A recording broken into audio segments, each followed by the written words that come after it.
Looks like we are going to be going live here, Domaytoe. We are going live indeed, and let's see for which team Metal works indeed as Bloodsail Buccaneers roll out on their own right side, and it is a 4-fans squadron teaming up with all the players glowing in blue. Delhi is glowing into the respawn queue. There's already a Devilman down. Brutchman also culled on the flank, and that is a very easy first fight. Eon is charged, so only 10 HP on him. They soaked this up, and somehow 4-fans lose that mid. Oh, well, I mean, they did lose Delhi basically immediately. That was a decent salvage, to be honest. They got very, very close to taking out Eon, but this time he was able to escape. We talked about the pressure that would be onto Mac immediately, but it was Delhi who was getting a little bit ahead of themselves, immediately caught out by Bloke. So that is one in the can for him. But Brudgeman is looking to just bully his way on the second. He eats a lot of damage, going to get taken out by Sail. Taken shot out of the air, and now with the soul down, they're probably going to have to back up and give the second point. It was Delhi having to strap together his circumstantial evidence and turn that into ostensible evidence, as he only really flung the stickies and pipes forward onto intuition, but eventually did not find anything, which now means it leverages Bloodsail Buccaneers counter up to a full extent. The head is bonked though, but hey, an Appy rises. Bloke does not ultimately though find another land lubber to squander about, and 4-fans is on their last. So it's a different map, but a familiar situation from a lot of what we saw on that first round game. It is lobby control once more for the Bloodsail Buccaneers, even in the situation. It's onto them to try and break them open. They're just trying to muscle their way in through the main shutter in the middle, taking a lot of damage down onto Dimmelbeck. He's going to swivel out of there. It's going to be a counter bomb in from Grudgeman in the meantime, buying some space, but no one's really taken a initiative here. Bloke is in the sky, and can he nudge the air shot, dodge the air shot, ultimately crater, so it's basically a trade. Let's see how many venues that does open up. It was interesting passage of play when Mac was the furthest one forward. Sort of ignored a soldier, the soldier also ignored him. Once more obscure armistice, but what we had in terms of very dynamic gameplay on Sunshine already slows down to such a low velocity on Metalworks. Absolutely. We get the engineer up now. It is QB switching over to that class. He gets to build some buildings. He's got a level 1 central gun. He's got a dispenser going up. I mean, until those buildings go up, I'm not expecting Mula to really show himself. Once they have gone up, Mula can play a little bit closer and be a little bit less vulnerable to any kind of aggression. But at the moment, Bloodsail Buccaneers really haven't chanced their hand. And they're probably not going to be going for soldier bombs, because look who we have. We have Juno up on the sniper. Slow, methodical approach. Poking and prodding. Juno, though, healed up to 185 damage. And that might be the damage numbers that are the crucial ones to inflict some more damage onto the enemy team. But we have now the rivalry. Nevo coming up. He's a little bit of a flex role, sometimes also very lethal on the flank, but usually you want to have your flank scout obviously off-classing when you have QB now though switching to engineer once more. It seems to be a very weird scuffle here. Nevo is not really finding any angle. Like they're avoiding each other, it feels. Yeah, they're trying to bide their time and open the shutter for their sniper, find the right angle. I think he's aware that there is this counter sniper and he's gone. But neither of them can see each other right now. Finally, they spot each other, and they both seem to miss. Almost the shudder made them shudder, but they were just really missing themselves! Juno is not missed, as Nevo is Nemo for the enemy team. No one left to oppose him anymore, and let's see how many venues that does open up indeed. But everyone is hiding from the Bloodsail Buccaneers. They have left the vicinity, the ship, and yeah, just again, mutual ceasefire. Yeah, I don't think it's going to open up too many venues. They're probably just going to peek Nevo forward a little bit. They still have this sentry gun back on last that they can play around. Nevo's actually playing quite aggressively. He's going to get spammed out by Mac here, eating early damage, so he's going to have to back up. That's going to allow these sight lines to be pressed a little bit more by the Bloodsail Buccaneers, but once more, not really taking many chances, just relying on this respawn sniper from Juno. This Metalworks last can be so explosive. We saw it basically boiling down to this on the last Überfest version where Mac was dropped. Though Mac this time around is not on medic, so he has the duties to just keep Eon safe from the same fate. Juno is really just waiting for a beam. The beam is not really connected to him. There's a double trade though. Bloke and Sylphs down to the respawn queue. Also the Juno sniper being charged, but ultimately the sticky rose to the wall. Brutchman caught by Sail. Wonderful conversion rate, but the pipe comes in. It's a bit of a fickle fight right now. Yeah, Nevo is charging forward. On Nevo! On Eon! That is another one for the highlight reel. What a fantastic shot that was, and that is definitely going to leverage your game if you've been head counting. Nothing in the backlines, but the sizzling cacophony. Eon down. Yeah, Eon down once more now. He's still running out some spawns for both Eon and Junie, coming up now on the scout to aid the transitions and to bring his medic back into the fight. But everyone's passive at the moment from Bloodsail Buccaneers. Full Uber advantage here for Mula. They're trying to just pressure in. Bloke is up in the air. The other soldier as well. Sylves is bombing from really, really high. They're taking so much damage. Chase is on from Junie. Does get the force out, so that is probably what they needed, but they don't want to lose too many players there. It was a very interesting approach there. Double soldiers were really what was the dictating force, but now we see a scuffle in the yard. Dimul not able to inflict on Eon what Mula had suffered prior. I mean, Eon doesn't have an Uber, so it's the old antique of a medic psychology. If a medic doesn't have, you have to kill him. As in, if he has, you only have to make a medic scared, so he pops. And now they are, though, leading toward this alleyway, and up above he rises. Juno is on a 3k, Brutchman down to the respawn queue. They are taking these fights, the single fights. It's a two-man advantage. Yeah, they can chase really far forward now. They still have the Uber. Mula's nowhere near here, so they can pressure into last. They're chasing quite deep. Nevo, a lot is down onto his hands to just try and stick around his team. Continue to build this Uber up. Still only up at 6 so much. Last opens up. Last opens up. So much kept time. You know it's really dealing with it, and it's now Brutchman. It's the soul. Brutchman. What have they just got for dinner? For Bloodsail Buccaneers being flushed out a little bit in the end by Pint Gaming in the previous game, but now Forfence is thrown into the abattoir. Yeah, really, really nice stuff. Just finding that opportunity, getting that advantage there for the Bloodsail, and then crucially just playing really nicely onto that second, chasing forward, getting a couple of frags on their time, and then able to transition onto that last point very, very nicely. Now we model the second mid-fight. It usually does start with Mac being a bit shot down low on HP early on, so it isn't really a pathway that he can enter from. Nothing really is found, though, in terms of consequential damage. Now the second soldier, though, leaps into the sky. Left is ultimately called. QB is dominating that opposing snipe. Soldier, sorry, Brutchman is still chasing, though. The chasing is unleashed. So many rockets. Mac down to the respawn queue. A double scout able to assemble some sort of order back into a Juno.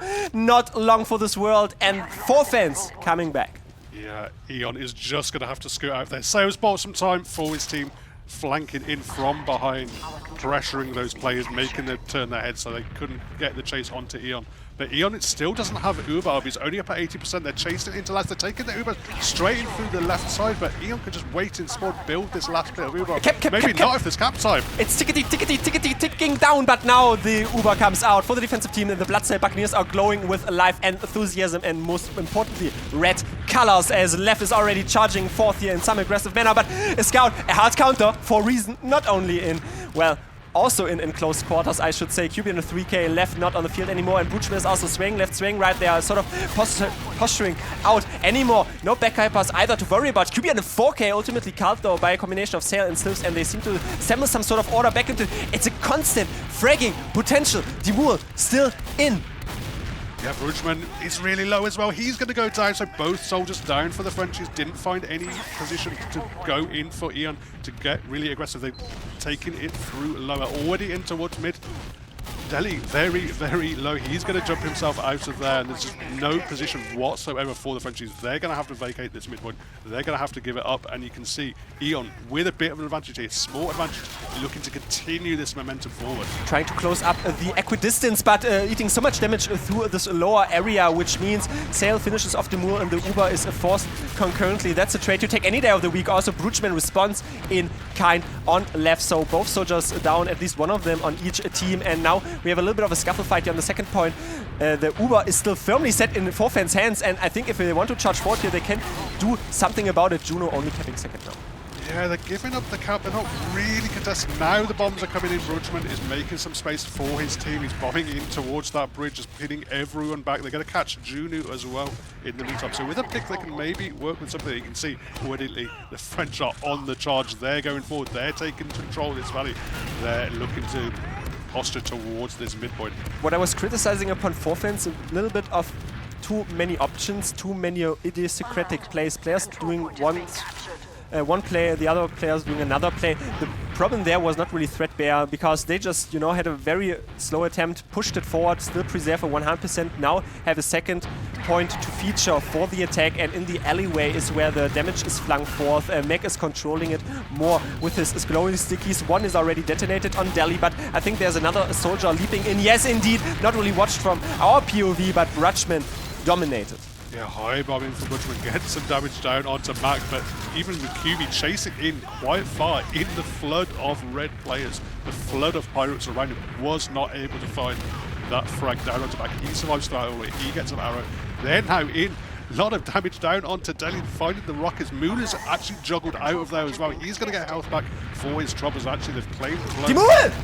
And what a force that was, completely unwatched. A little bit of a crack, skip, jump as well, and Sylphs now only scopes out the angles and say, well, they are traveling through alleyway. Unfortunately, there are 4 players there and I am half HP, so goodbye, and I just relayed that information. However, that was a fantastic, once again, wraparound play, and Forfence is slowly grinding forward, slowly turning the gears into their advantage. Yeah, and in the blink of an eye, what looked like a great situation for the Bloodsail Buccaneers to maybe get a frag onto Wiethoofd, to maybe take Delhi out of the fight on that midpoint. Immediately, Timur just comes through, gets the force. Now, Uber advantage race go. The triumvirate of success is going to leap forward. So much Captain already gained. There's no one really dealing with it. And now the trap card is activated. The pipes flung forward. Some definite highlight reel frags in the end for Bloodsail Buccaneers, but eventually not enough. Pipes are magnetic. Plumber is here. No irony involved. Iron Bomber does the job. Yeah, I did not like that defense from the Bloodsail Buccaneers at all. Just everyone back in that spawn door. That Heavy has 450 health, but it doesn't really matter. He's so slow to get on the point. If he's that far back, it's going to be very easy just to play the cap time, and that's exactly what Forfence did. They saw that point, their eyes lit up, they got the cap time. A couple of players eventually got into the block, but it was way, way too late. It was also Schrödinger's health bar. I mean, Heavy has a lot of health, but if 4 players are shooting him conjoined, it's going to dwindle down, but we enter the third mid-fight already, as it has been ongoing. The health numbers are a bit more important here. Sylphs' pipe, a little bit mid-air mediated their own plays by charging fourth indeed, and it is a one trade. Not trade at all, it's just one frag, and they take that. Yeah, a lot of these mid-fights, it's been the Frenchies who have been taking a lot of the early position. I mean, mostly the Bloodsail Buccaneers have been happy to just give it up to them and try and utilise the fact, bait them forward, get the aggression down, but Sylphs didn't work out for him that time. Bridgman is in, he's bombing into Sylphs. Sylphs is so low again. Bridgman's actually going to win that 1v1. Not too much health, surely, eventually claimed by Junior, but Mac's being caught as well. Rutschman wasn't even looking at the opposing soldier and like, okay, I'll just swat you off my side there. And now Junior is taking a 1v1 scuffle there with his opposing flank scout eventually, but it is the point that is a bit more important as both medics have for them 100%. Sail is now down though, so no pocket scout, which facilitates Forfence capping second, since Bloodsail Buccaneers have to only deal with Junior behind. Yeah, it's so difficult to lock down these points when you don't have a demo man on this map, and that Mac frag was absolutely capitalised on by the Frenchies. I mean, Junior went for a play, but not finding anything. No, and now back onto last hit for the Bloodsail Buccaneers. They are, I mean, they got the Heavy up. This time the Heavy is a little bit closer to the point, so can't immediately just rush it down to that cap. But obviously it's a different scenario. We have Ubers up for both teams. Eon can pop the Uber if he needs to in the defensive situation, but actually, yeah, Sail probably thinking better of it now. We're going to get Junior up on the engineer. That allows Sail to, he's actually just going to check the off classes because there is something sneaky coming Black Rose reskin. I always say this, these Sixes players are so niche, you know, it's not your just mainstream spy, no, just Black Rose reskin once more. QB though is trying to scope out the angle. Sail has an angle after all. Absolutely, and just Gigabrain players to check the class. He knows what class he came up on. He knows the sniper was in play, so goes immediately, puts it on himself to counter snipe and absolutely nails it. Just beautiful stuff, defensive play from Sail. Very, very smart, very, very adept. But I mean, we're going to be stuck on this last point for a little bit. I mean, that one sniper pick, it means that at least your medic isn't going to get sniped for another couple of minutes or so, but it's really difficult to leverage. It's a side sack from Butchman, but he's met by 2 soldier rockets. Thank you very much indeed. He still keeps alive. Nevo rushes in, but the sentry gun is still there to be threadbare and shoot the enemy team rather. As Slivs now has a 1v1, but he wins that ultimately against QB. That was an interesting like foray and tonic of players. Didn't really do anything. Also, I don't want to cue you too early in, Dave, but 1-1 Metalworks last. Yeah, it could be that we're here for a while. Could be that we're looking at a potential round reset now, down to just about 3 minutes there. So at the moment, once more, I'm hearing Sail come up on the sniper. Everyone's kind of relatively passive here by the Frenchies. They're just going to try to maneuver in from this right-hand side. Kind of less used compared to some of the other positions. It's probably just to work their way around the sniper, and now they can take control left lobby. It's a very cardboard play here. I mean, they have two soldiers trailing in together. Mula is beaming them. Mula took a little bit of damage. Meg also has adapted wonderfully into the pirate role. Now with the donk, it is now a panorama bomb from Brutchman, but Sail hits Brutchman in the head. In that end, Mula even dropped. I didn't even see that Lev is in behind and they're losing their players. Yeah, just absolutely mulched in that lobby area. Everyone was posturing forward. Everyone was looking to go in for the bomb. They didn't find anything with their own bomb, and then the soldier one came through. And there we go. Big, big drop. Opportunity now for Bloodsail to not only get on Juno with the crits, welcome, delivered, stay off my frontier. And now Delhi is the recipient of that crit charge, 3 times the damage, 3 times the nihilism, I suppose. And now Dimur is also caught by Lev in behind. QB is still luring some players back, it seems, as he is on the back cap duties. Soldier versus Scout, well, you know how that wins out. Yeah, QB winning that. Gonna get some cap time. I don't think it's gonna outcap that mid cap. Maybe if there's a block coming in though, actually. There we go. Might be enough. No, not quite. They are going to continue to maneuver forward. They are going to continue to charge forward here. At Metalworks second. Okay, Juno wins. Yeah, and with Juno going down, or with Juno winning that fight, sorry, they are already posturing to second. But it is, I mean, they've given up this uber advantage. They do have position. It is the crucial thing here. But now the Frenchies, they're happy with the high ground. They're just going to spam it out and stand tall. And you can see the writing is on the wall just about for the Bloodsail Buccaneers. They're just going to settle down for a little bit and reassess the situation. I looked, I mean, the writing on the wall said blue.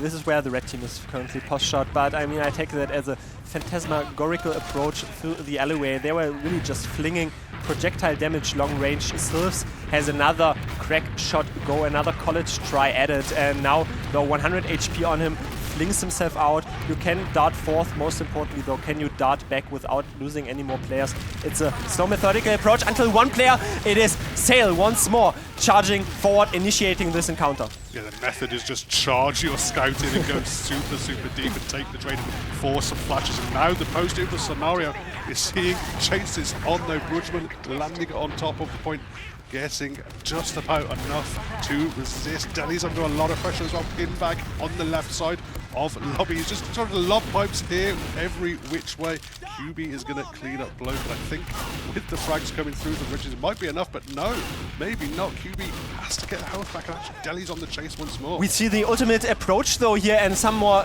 shades of this second point. Hey, Eon is even stuck on a crate. Not so great for him if he cannot leave out 80 HP on him and still being chased. One Quarrelsome Quarrel plugged right into Delhi, but that was quite the close scuffle, quite the close encounter.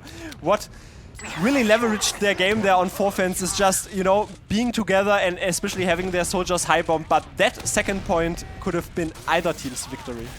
Yeah, very, very tight, but no decisive shot landed there, and now it's the Frenchies looking to initiate, looking to get aggressive. Bomb. A little bit of a fake in from Brutchman, just by some space. Back in once more, back out once again. All the meantime, Demul just been spamming out, but I don't think they've really got enough there. They've not really got any leverage in towards second, so the Buccaneers will hold on and just reset. Wonderful aiding bolts by Mula, who is hopping in the yard and having some long-range heals provided to his own compatriots, as forefence is once more trending toward that alleyway side where they're monitoring it along a distance. There's also QB and Nevo. I mean, Nevo is trying to plug something forward there in the alley, and is QB on the low below area, but lo and behold, nothing is happening, but now the jump comes in, and that might prompt some more aggression. Bridgemoon wins. Yeah, really nice winning that 1v1 now, just being able to waddle towards the point, get some space, and everyone is having to back up. The right side completely exposed. Actually, Nevo's chasing and gonna get the trade out. Could be force some more flashes, force some more play from Ian is down to 70 HP, by the way, in this post-fight, but they are not eventually going to finish him off, as they are also just completely focusing the ancillary players, the adherent players, and it's now just Forfins charging into it. You know, we saw it before. Sail takes the brunt of the heals in those engagements, charges forward. QB says, guys, I can show you how it is done. Nevo as well. We just run in and win that. Beautiful, beautiful transition play. Just all off the back of that one fight. Bridgeman bombs in, takes out the soldier in the lobby, exposes that space. They get the caps home, they chase in with the Uber as well. They get a good exchange out off the back of it and really capitalize off just that one play from Bridgeman. Beautiful stuff by the Frenchies. This is the Forfins where we do love us. It's a recurring theme. Mac always being met by a soldier. Hello, there's a rocket to you. Maybe you can visit the midpoint in another go. But it's now a soldier though, high bombing. It's a little bit of a scuffle on the side flank. Ultimately, Demul still post shot in the lobby. QB down as well. One player. Bridgeman not cratering. Do not worry about him. But again, one player down, no positioning. Goodbye mid. Yeah, not bad, honestly, from the Bloodsail Buccaneers, just absorbing the early aggression once more.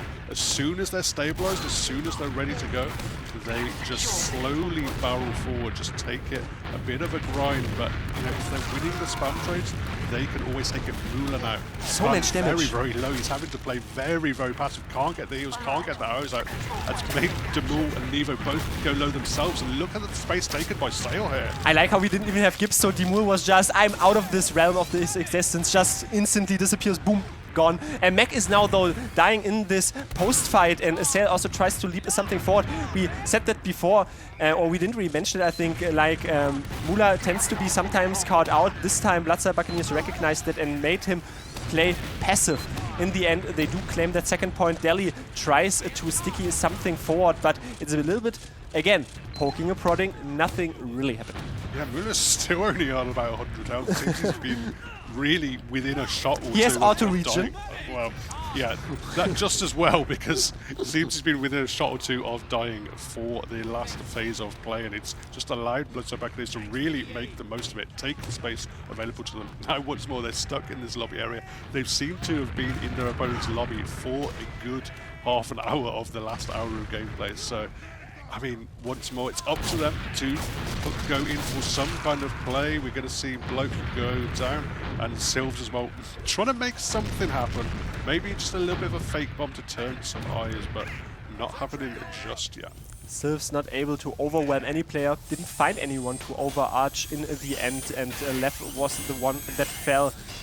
He spawns, no off-classes. You might think, well, Left doesn't off-class, no, but he can open the shutter for another player to then switch back to the spawn and maybe off-class, but they're opting for the Mantreds. Instead, would you look at those leather boots?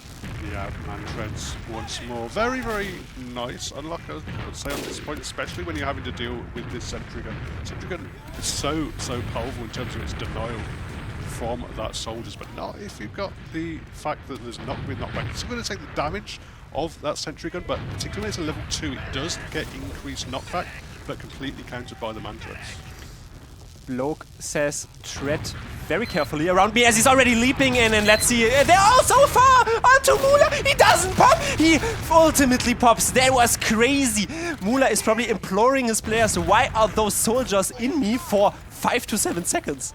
Yeah, those were beautiful serves, honestly, from Mula, but it was not enough. He was just followed up. There was effectively counter serves coming in as well. The damage just beautifully negotiated by that bomb from Bloke, and then Sylves following up, getting that force. I mean, if he hadn't committed there, I don't think Mula would have popped. Maybe not at all, but I mean, we were mentioning it before. Mula usually not cocky at all, but just is trusting in his own mechanics. Now, though, we leap forth once more with a red triumvirate of success. This time they spot the Sentry Gun. It is down and below, but lo and behold, now the glimpse of immortality fades, and the Pyro is brought to the front lines, incinerating this bridge. The Uber is popped. That might help their efforts, as Everyone is really scorpering out there. Meg also catches a rivalry pipe, and Ian is not out of harm's way yet, trying to be incinerated by Nevo, but ultimately Scorched Earth is all that is left. Yeah, once more Bloodsail just trying to play it slow and this time really punish for it. I mean, that must have been an absolute turbo build from Mula to get that Uber in time. Basically, you know, after forcing out from that sack play and before the Bloodsail even pushed in, he was up to 80-90%. Just about got in time. They thought they had a lot more time to work with their Bloodsail. I think they probably would have kept it out had they had an extra 20% Uber advantage, but not today, unfortunately. Not often that you can just watch a medic for 20, 30, 40 seconds, but it was really subliminal dodges there by Mula. I mean, he has the tactics and the technicalities for a reason. It is Sylphs though postured a bit more on the front lines right now, but ultimately prongs himself out of there with the last resort rocket left. It does so do in kind with the ancillary players and spam to hit set players on that bridge. Sylphs ultimately falling. It was really just, you know, towing the line with the soldiers. Yeah, with one soldier down, I mean, the Frenchies aren't really looking to make the most of it, it looks like. They're not putting any kind of soldier in a position where he can go in for a play or something. Everyone's just lobbing up around this Mula medic, playing it nice and slow, not really chancing the hand. I mean, they've got a round up, so that's the crucial thing. Down to the last 4 minutes or so, I mean, even if we had a round reset here, it wouldn't even come into play, so not enough time there. They're pretty well up sync on the clock, so really it is up to Bloodsail Buccaneers to find something.